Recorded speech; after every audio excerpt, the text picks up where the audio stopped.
guys, it's your friend Kelly Dale with offthebeadedpath beadstore.com. A few weeks ago, I was with Kate McKinnon at the Contemporary Geometric Beadwork Retreat, and she brought out all of this gorgeous beadwork, like amazingly stunning beadwork. And one of the things she brought out was a kaleidocycle. And I looked at it and I was just like, oh, because in 2018, Kate did a bead-along with the See Beads and More Facebook group, and everybody was making these kaleidocycles, and I was like, nope, absolutely not. I am not making one of those because I hate to make components, and I know I'm like a component-based artist, but a lot of times I just hate to make the same thing over and over, and I was like, I'm not doing it. So I made the mistake and I told that to Kate, and Kate told me basically to put my big girl pants on because I needed to make a kaleidocycle, if nothing more, to get the experience of making the kaleidocycle, and number two, to see how the beadwork turns and forms with just a little bit of mathematics and a few beads. I mean, it's crazy. So a kaleidocycle, if you do not know, is just a turning toy, okay? It's made out of tetrahedra, which are basically just geometric forms. So, to keep myself accountable that I will finish this and I will make this, I'm going to hopefully walk you through how to make a kaleidocycle, and hopefully many of you will do it along with me, especially one of you're those who said, I'm not doing it. So we're going to have to eat our words now. You know, they say never say you're not going to do anything because you do that. So that's what we're going to do. So over the next couple of weeks, I'm going to be walking you through how to make 4 different types of the triangles, or 4 different designs of the triangles. And these are going to come from Kate's Contemporary Geometric Beadwork website. So I'm going to put all the links down below. But basically what we have to do is we have to make 24 triangles. We are going to make 4 different designs, and the way that we put them together is going to make a beautiful moving machine, is what she says. I'm not sure how much joy I'm going to get out of this, but we will see. So she has some wonderful directions on her website that you can download, and the first one that we are going to start with is this complex swirl triangle. Now, this original one is by Catherine Shriver and Dustin Wedekind, and so this is a 2-page thing. This is the first page and then the back page. And last week when I did the 6-pointed star, flower, whatever you want to call it, a lot of people I noticed were having trouble with the lingo, and you really thought it was helpful for me to go step by step so that you could understand the lingo. So that's what I'm going to do today. I'm going to be walking you through the triangles step by step, row by row, and showing you the lingo, so that even if you have made a triangle, or you've never made a triangle, or you have no idea how to follow a triangle diagram, I'm going to show you how to do that today. And we are going to work on our first set of triangles. So you're going to have all week to make your triangles, or all month. All these videos will stay on YouTube, so you'll be able to do them. But hopefully over the next few weeks, I'm going to show you 4 different designs from that Contemporary Geometric Beadwork website. I'm going to show you 4 designs that we will then put together to make this very cool kaleidocycle. So for today's triangle, she specifically calls for your color A is going to be DB873. Your color B is going to be number 2295. C is going to be 876. D is going to be 2293. E is going to be 1592. And F is going to be 2288. Now, you can use whatever colors you want. These are just what they used for the project. So if you don't have those colors, just find your colors and just name them A through F as we go through the pattern. Each of our triangles is going to use about 1 yard of thread. I'm going to use a size 12 beading needle, and I'm just going to, when I finish each triangle, just leave the excess thread on there because we will need that thread later. Now, I'm going to be using Nymo thread today. I'm using the big spool because it's a little bit better to use than those small spools. So I'm going to be using the big spool today, and I'm going to be using the turquoise color. You can use any thread that you have, whether it's dragon thread, Fireline, 1G, KO, Wildfire, whatever you want. But this is what we're going to get started with. So let's go ahead, thread a yard of thread onto your needle, and let's get started. I have one triangle that I actually made while I was at the retreat. And the only thing that I changed my color, A to be a different color because I didn't have any orange. So I just turned mine into a turquoise rather than that orange. So that is what I'm going to be doing today. I've got my Bead Easy system out here on my Bead Wrangler bead board ready to start. And you can see when you download the pattern, here are your colors that you're using. And she says, the geometric peyote triangle begins with a center start. Pick up 3 beads and pass through them twice, leaving a 4-inch tail thread to weave in later. Exit through the A bead. The chart continues in a clockwise direction. So round 1, she says number of beads in the round. There's going to be 3 beads in the round, and we are going to pick up an A, a B, and a D. So A, B, and D. Like the pattern says, I'm going to go through these beads twice, and I'm going to leave myself about a 4-inch tail thread here. So I'm going to go through them all again, and then again.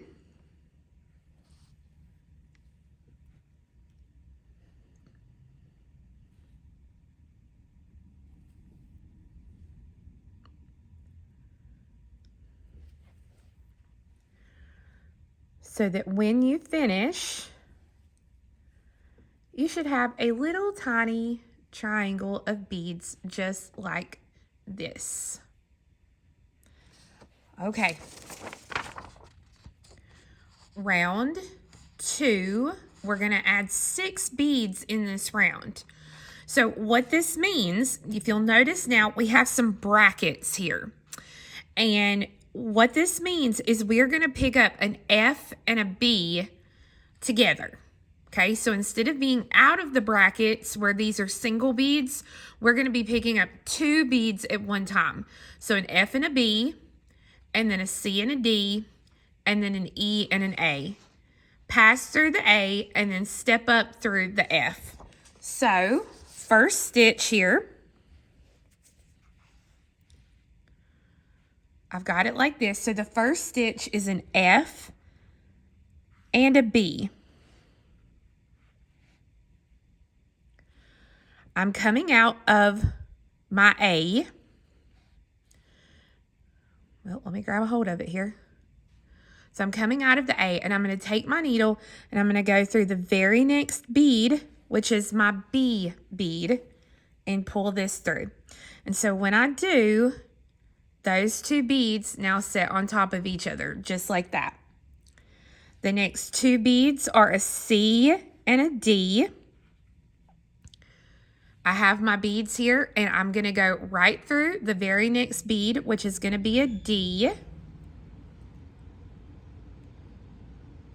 Then I'm going to kind of turn it in my hand one more time. And this time it's an E and an A. And I pass through the very next bead, which is my A, but then I'm going to do a step up like she told me to, and I'm going to go through the F as well. So I am picking up the E and the A, and then I'm going through the A and the F, so that now, when I hold it like this, this is what I've got so far.